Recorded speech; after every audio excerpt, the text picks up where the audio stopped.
Saya katakan kafir. Saya katakan murtad. Akhirnya gempar dunia bola pinang seketika. Ini ceritanya di 14 tahun yang lepas.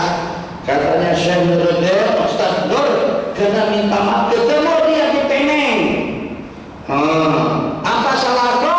Sebab kamu dikatakan orang fasik yang dapat informasi tidak pasti dan mengatakan orang itu begitu dan begini. Saya dapat informasi, kata dia, celup kita kulitkan itu, masukkan ke dalam air, minum airnya, atau juga bakar saja. Oh, di situ ada Quran, di situ ada hadis, di situ ada fatwa dan pendapat daripada para ahli ulama. Jadi seketika itu saya katakan seperti itu.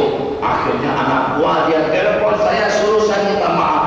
Saya berhubungan dengan Ustaz Syahrul Hamid.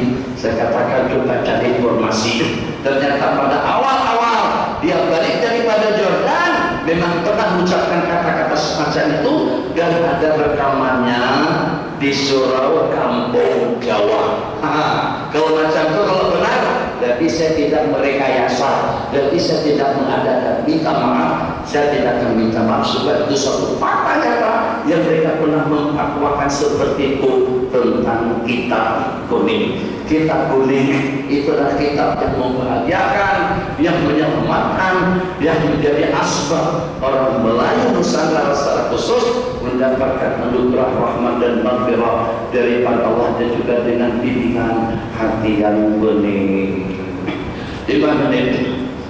Assalamualaikum Syekh warahmatullahi wabarakatuh. Apa pendapat kalau kita tengah solat tiba-tiba ada kecurian, adakah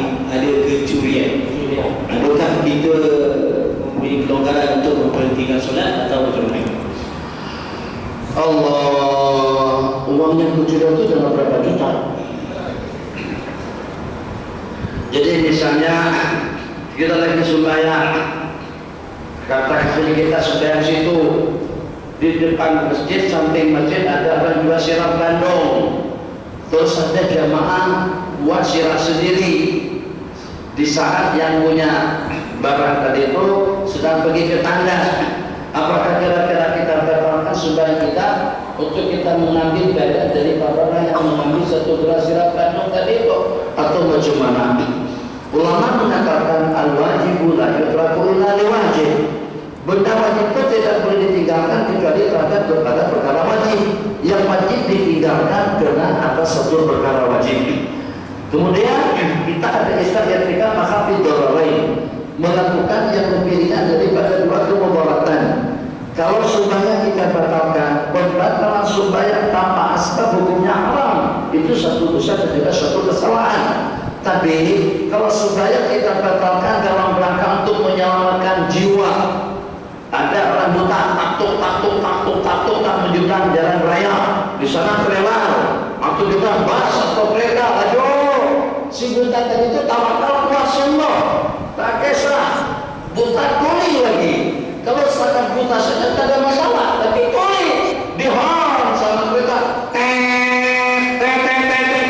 tetapi tak santai saja, taktuk, terus ada pambur gini.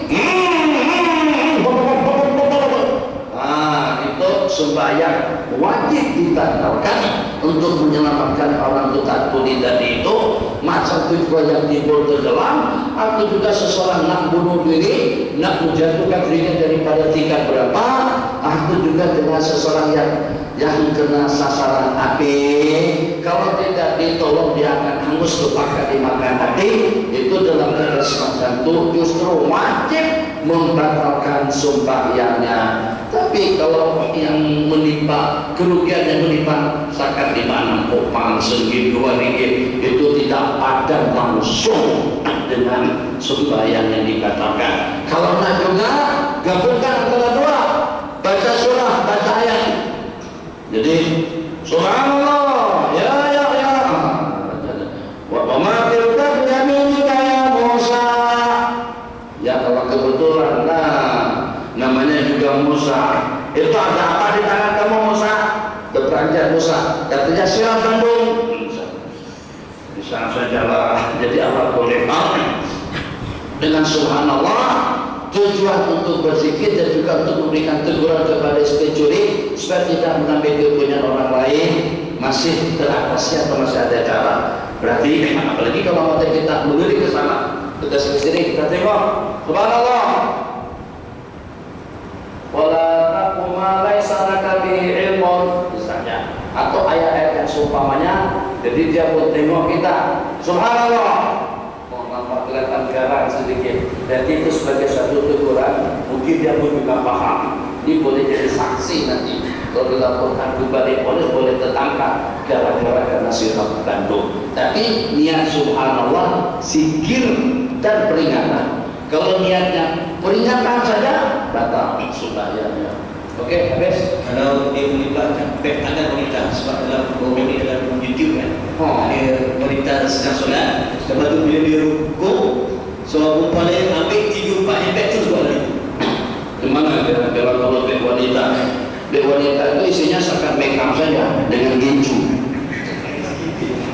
Jadi kalau isinya barang kemasan, duit, baloi lah, kalau seandainya kita membatalkan sembahyang kita demi untuk menyelamatkan barang yang berharga kepunyaan orang lain. Itu tadi kita kena pertimbangkan. Apakah kita mempertimbangkan sembahyang kita atau kita mempertimbangkan kepunyaan orang lain? Misalnya kalau seperti dengan seorang nenek misalnya, atau dengan seorang budak perempuan yang seketika dirampas bagnya dan memang pasti dan pasti di dalam bag itu ada duit dan juga ada barang berharga, ada masalah dari kita membatalkan sembahyang, sebab sembahyang sifatnya wajib muasa. Sembahyang sifatnya wajib puasa, artinya waktunya panjang, daripada pukul 1.30 sampai kepada pukul 4.30. Jadi kalau kita batalkan pun atas pertimbangan yang tadi, sembahyang masih boleh dikejar. Tapi kalau dengan beg tadi itu dibawa lagi, nanti cari kemana kalau seketika dengan kita tidak mengambilnya. Nah, habis banyak lagi itu, banyak lagi. Oke, terakhir lah. Tadi terakhir juga. Terakhir lagi. Acap kali saya mendengar kisah Rasulullah SAW berjalan di kawasan kuburan dan Rasulullah berhenti dan meletakkan pelepah di atas kuburan tersebut. Antara salah satu sebab adalah kerana masalah bersuci. Boleh Tuan Syekh kongsikan, jelaskan cara yang betul untuk bersuci bagi mengelakkan perkara seperti itu. Jadi Nabi kita bersabda, innahuma la yu'adzabani wa ma yu'adzabani bi kabir. Dua orang penghuni kubur itu sedang tersiksa di dalam kubur mereka, yang salah satunya mundar mandir dengan mengadu domba, sedangkan dengan yang satunya lagi tidak waspada dan tidak berhati-hati dalam masalah kencing atau dalam masalah bersuci. Jadi bagaimana idealnya untuk kita bersuci? Yang pertama pada saat dengan kita buang air kecil, yang dimaksudkan di situ adalah air kecil. Nabi kita bersabda, inna ammata adadul khabri minal bawl. Kebanyakan daripada siksa kubur itu justru daripada air kencing. Maka dengan kita ulama sepakat mengatakan sunat beristibra. Sunat istibra itu kalau seandainya kita sudah puas buang air kecil dan tidak akan menetes kembali selepas kita beristinja.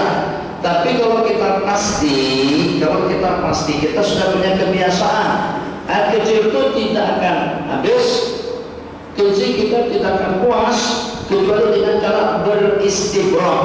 Arti beristibra memastikan kita itu bersih. Talabul bara'ati. Caranya bagaimana? Caranya banyak cara. Di antaranya dengan memerah daripada pangkal kemaluan, daripada pangkal kemaluan. Maaf bahasanya dari sebelah sini perah, dari bawah pelan-pelan. Kalau kuat kan kita juga, yang sakitnya kita juga. Jadi daripada bawah kita telusuri pelan-pelan sampai ke hadapan, Untuk apa saja? Untuk menghabiskan sakit bagi kalau masih ada air kencing yang tersisa pada batang kemaluan. Dia juga dengan cara berdehem. Atau dengan cara batuk, sehingga air kencing yang tersisa pada batang kemaluan tadi itu akan terkeluar. Kemudian kalau kita diantara daripada orang-orang yang tidak boleh mengambil air wudhu langsung, oke,